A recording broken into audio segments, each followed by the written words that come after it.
Hi there everyone, welcome back to my channel. My name is Anna Sophia if you're new here, and today I'm going to share with you guys 3 thrift flips that I worked on this past week, and I am obsessed with the way that they came out, so let's get right into today's video. Our first DIY thrift flip I wanted to share with you guys is this wooden round I picked up from the Thrift for only $2.99. I really liked this specific wooden round because it was really unfinished and natural looking, which is perfect for the DIY that I had in mind. It was almost 11 inches across and about 2 inches, just under 2 inches deep, which because it was so deep, I thought would make the perfect thing for some bookends. The first thing I needed to do was decide what pieces I wanted to use from this wooden round because it wasn't symmetrical all the way through, so I wanted to pick the 2 best, most symmetrical pieces to make it look like one half moon. I've been on a Mcgee & Co. kick recently, and she had these wheel cog bookends that inspired this DIY. And because I had already measured it, I knew what the halfway point was going to be, as well as how deep in I needed to go from the top. Just to kind of give you a breakdown of the setup right here, I'm using a circular saw, and the circular saw is butted up right against my straight edge to make sure that I'm following my line exactly straight. And those clamps are there to keep everything in place to make sure that I have a perfect 90-degree angle every single time. And now that we've sectioned off our top piece, it's just time now to measure again one more time just to make sure they're nice and symmetrical and find the halfway point between the ends to get our 2 bookends. And again, I'm just using that speed square with a pencil, drawing a line right down the middle, and that line is what I'm going to use to guide the circular saw. And now I'm just following that line that I just made and making sure that they're super straight, using my straight edge to help guide my circular saw. As I mentioned earlier, what I really liked about this wooden round was how natural looking it was. So you can obviously, if you find one like this and you want to stain it, feel free, but I really liked how natural it looked. And this is how our bookends turned out.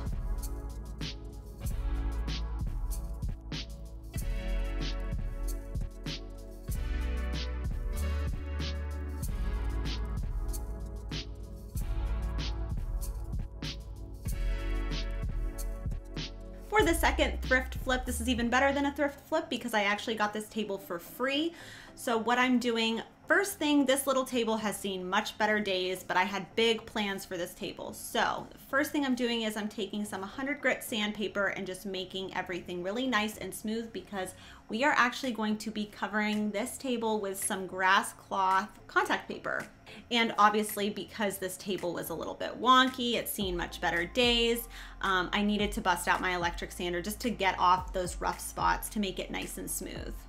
And now I'm just taking an old damp rag to take off some of that dust so the contact paper applies really, really evenly and smoothly. I wanted to show you guys this because I thought, oh, these rings will look so cool if I just like paint them gold. They look like they were meant to be gold. And then when I did it, I was like, oh no, this is not it at all. So I wanted to show you, like, when you're doing a DIY project, like, you go through so much trial and error to get the look that you want, but especially with paint, like, don't be scared to try something because I ended up changing it back to black and no harm was done. And now that we've put this table through the beating of a lifetime with paint and sand, it is time for our contact paper. And as I mentioned earlier, I found this grass cloth contact paper on Amazon for a really affordable price. I think it was under $8, and you get a decent amount for what I was going to be needing. It was more than enough. The first step when you use contact paper is you want to measure and use that grid that they give you on the back of the paper as a guideline.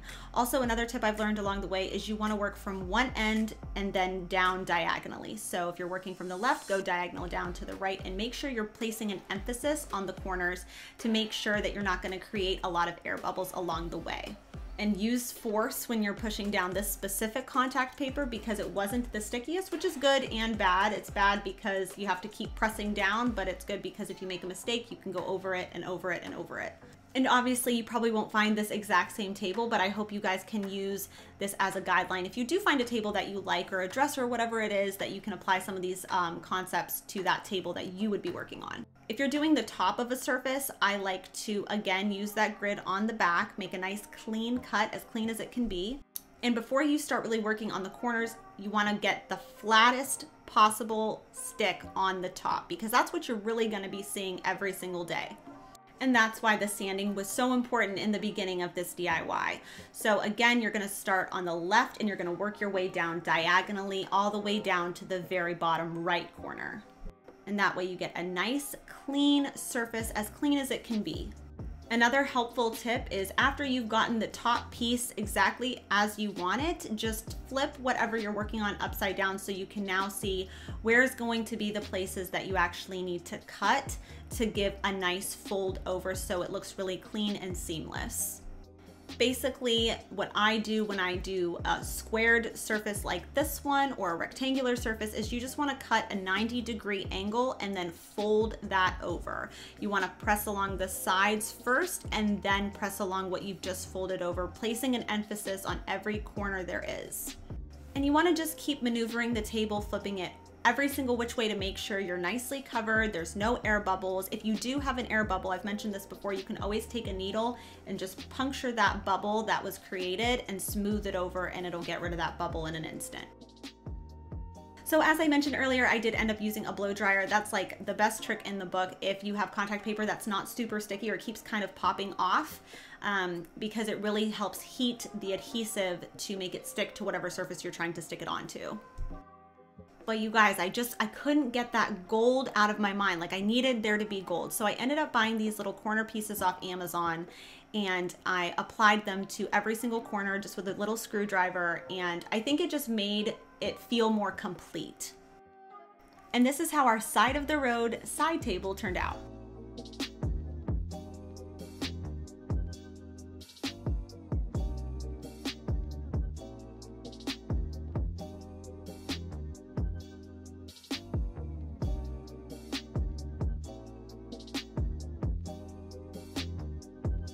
For our last thrift flip, I found this wooden bowl for only $2.99 at the Goodwill. If you've been following me for a little bit now, you know that I have a slight obsession with wooden bowls, and I thought this would be the perfect thing because everything I've been seeing on Pinterest is this really beautiful, unfinished look, and they put artichokes or they put lemons, and I think it just looks so chic. So, because I didn't like the bowl as it was, I was very comfortable with sanding it down. So a couple things when you're sanding, especially sanding something as excessive as this, is you definitely want to use an electric sander, definitely worth the investment, and always wear gloves and goggles. Now, also some of the bowls that I saw people do on Pinterest, they were using like a whitewash or they were staining it after, and I knew that I didn't really want to do that because I wanted to actually be able to use that bowl. And when you use whitewash and when you use stain, that no longer allows for the bowl to function for food and things like that. So what I ended up doing was actually picking up some oil off of Amazon. It's like FDA approved, it's food safe. So that is what I ended up applying to this bowl instead.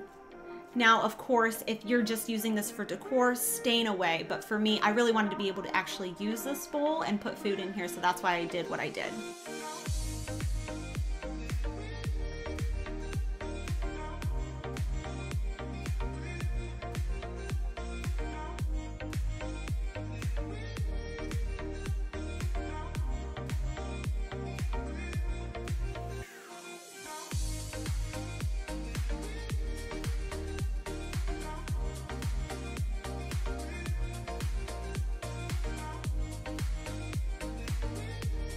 Thank you guys so much for watching today. If you liked today's video, don't forget to give it a thumbs up and make sure you hit that subscribe button if you're not already subscribed. And I wanted to just thank everybody for all of your love and support in 2020, and I cannot wait to see you guys in 2021. Bye.